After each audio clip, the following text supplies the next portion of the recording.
Hey guys, welcome back అమ్మ కిచెన్స్లో చంద్రకాంతులు ఎలా చేసుకోవాలో చూపిస్తాను. స్కిప్ చేయకుండా వీడియోని చూసేయండి. చాలా ఈజీగా ఉంటుంది, చాలా టేస్టీగా ఉంటుంది. ఫస్ట్ అయితే పెసరపప్పు నానేసుకొని పక్కన పెట్టేసుకోవాలి ఓవర్ నైట్.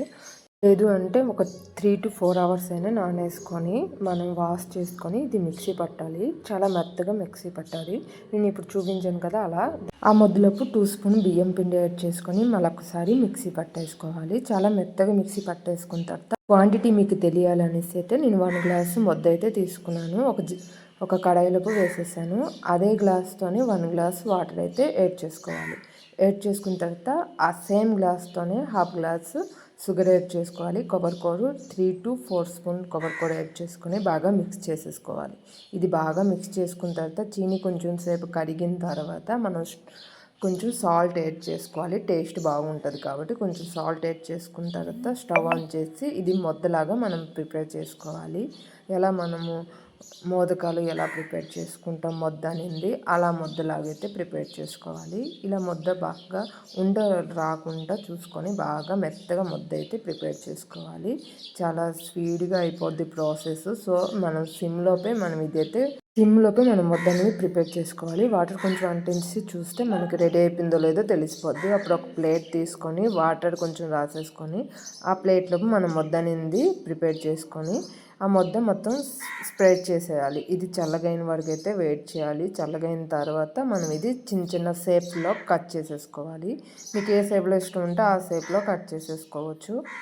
నేనైతే కొంచెం పెద్ద సైజులోపే కట్ చేస్తాను. మీకు చిన్న సైజులో కావాలి అంటే చిన్న సైజులో అయితే కట్ చేసేసుకోవచ్చు. నేను స్క్వేర్ షేప్లో అయితే కట్ చేసేసుకున్నాను. ఇలా కట్ చేసుకున్న తర్వాత స్టవ్ ఆన్ చేసి డీప్ ఫ్రై కోసం ఆయిల్ అయితే పెట్టేసుకోవాలి. ఒక బౌల్ తీసుకొని 3 స్పూన్ మైదా తీసుకొని మనం ముద్ద అయితే ప్రిపేర్ చేసుకోవాలి. ఇది సోయా కోసం అయితే ముద్ద ప్రిపేర్ చేసుకోవాలి కాబట్టి చాలా పలచగా ఉండాలి. చాలామంది సోయా యూజ్ చేయకుండానే మనం డీప్ ఫ్రై కూడా చేసుకుంటారు. సో మేమైతే ఇలా చేసుకోవాలనుకున్నాం. సో అందుకే సోయా అయితే ప్రిపేర్ చేసుకొని అదైతే డిప్ చేసుకొని మనం డీప్ ఫ్రై అయితే చేసుకోవాలి. చాలా ఈజీ ప్రాసెస్, డెఫినెట్గా ట్రై చేయండి. టేస్ట్ అయితే చాలా బాగుంటుంది. ఇలా 1 by 1 అయితే మనం డిప్ చేసుకొని ఆయిల్లోకి అయితే డీప్ ఫ్రై చేసుకోవాలి. ఇది కొంచెం గోల్డెన్ కలర్ వచ్చే వరకు అయితే డీప్ ఫ్రై చేసుకోవాలి. లుక్ అయితే చాలా బాగుంటుంది, అలానే టేస్ట్ కూడా చాలా బాగుంటుంది. డెఫినెట్గా ఇంట్లో ట్రై చేయండి. ఇలా మనం మెల్లిగా తిప్పుకోవాలి. తిప్పినప్పుడు కూడా కొంచెం జాగ్రత్తగా తిప్పుకోవాలి. ఇది 2 సైడ్ మనకి గోల్డెన్ కలర్ వచ్చే వరకు అయితే డీప్ ఫ్రై చేసుకోవాలి.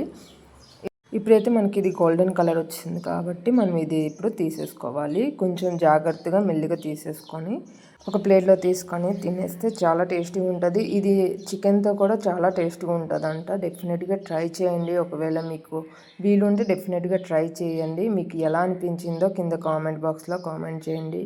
మీలో ఎంతమందికి ఈ రెసిపీ తెలుసో కింద కామెంట్ బాక్స్లో కామెంట్ చేయండి. ఈ వీడియో మీకు ఎలా అనిపించిందో కూడా కామెంట్ చేయండి. ఇలాంటి మంచి మంచి వీడియోస్ కోసం నా ఛానల్ని సబ్స్క్రైబ్ చేయడం మర్చిపోద్దు. మీ ఫ్రెండ్స్ అండ్ ఫ్యామిలీ మెంబర్స్తో తప్పకుండా షేర్ చేసుకోండి. కామెంట్ చేయడం అసలు మర్చిపోద్దు. ప్లీజ్ సబ్స్క్రైబ్ చేయండి. Thank you.